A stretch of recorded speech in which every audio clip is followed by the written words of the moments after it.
Following Donald Trump's official statement indicating that the Saudi royals will not face any punishment for their part in the murder of a Washington Post journalist, Jamal Khashoggi, Mike Pompeo had a press conference and was asked about the statement released by Trump. Here's what he had to say.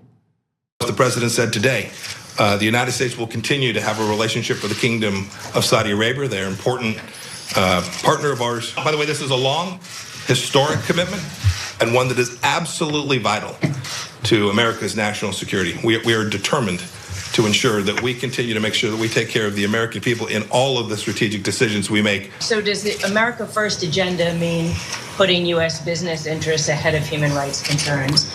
There has been an enormous effort with respect to fact-finding with pertaining to the death, the murder of Jamal Khashoggi. A lot of US resources have been devoted to determining the facts to the best of our ability to determine precisely what happened there. The United States took a very strong response. We have sanctioned 17 individuals in connection with that investigation.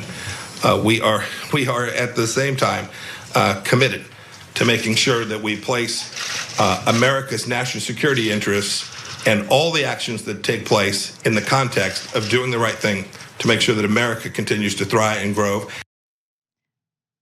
That was amazing. I mean, Anna told me to watch for his body language before we watch the tape.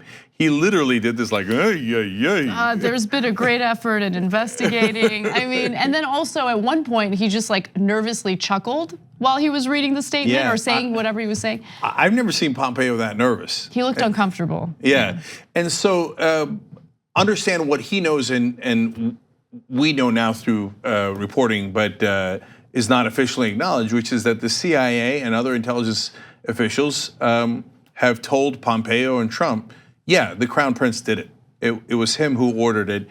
We have that on both reliable circumstantial evidence and the fact that we know that nothing gets done in Saudi Arabia of any import without the Crown Prince authorizing it. Now, Pompeo has to walk a line there. One day Trump will be gone and everyone will be held to account. And he can't say that the intelligence officials said that they weren't sure, because they were sure, and that's clearly what it says. On the other hand, if he dares say anything that's 1% off from Donald Trump, he risks getting fired and berated, and Trump coming out and going, I don't have a Secretary of State. He's not loyal to me. If I knew he wasn't gonna be loyal, I wouldn't have hired him, right? And then you're in the dustbin of history, you're no longer a congressman, you got no power, et cetera, et cetera. So that's why he comes out and he's like, well, you know, so it's important to our national security and we've had a long history with them. So wait, did they kill him? Did they order the killing? Right? No, they ordered the killing and he knows it. But his boss has made, and I got no love for Pompeo. I think he's a terrible guy. But in this case, Trump made the decision. And his boss told him, you go out there and tell him it's okay to behead a journalist. We're not going to do anything about it. So he goes out there and tells the press, if the Saudis behead you and dismember you, it depends on how much money we're making from them. And we'll probably let you get away with it. He said it. I mean, look, he's only in a tough position because he's allowed himself to be in a tough position. He has his own free will. He doesn't need to go out there and just regurgitate what Trump tells him about the Saudis. He doesn't need to repeat the ridiculous narrative that, you know, the Crown Prince knew nothing about what happened. I mean, it's so stupid, but that's just what we have to deal with. I mean, these are the people who are supposed to be keeping the country safe. We had, again, a journalist living in the United States writing for the Washington Post who was murdered by the Saudis. But the government's not gonna do anything to punish the actual perpetrators of this. Yeah, last thing is unprecedented.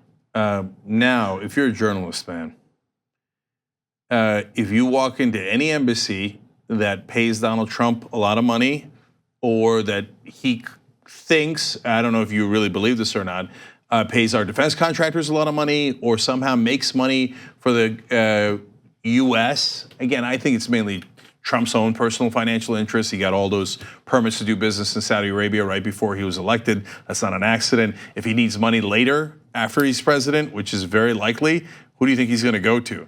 So, but either way, whether it's US financial interests or Donald Trump's financial interests, or weapons contractors' financial interests, you walk into a wrong place and they murder you, they're probably gonna get away with it. Thanks for watching this free clip of the Young Turks. Don't forget to become a TYT member today. For more exclusive content, join now at tyt.com/join.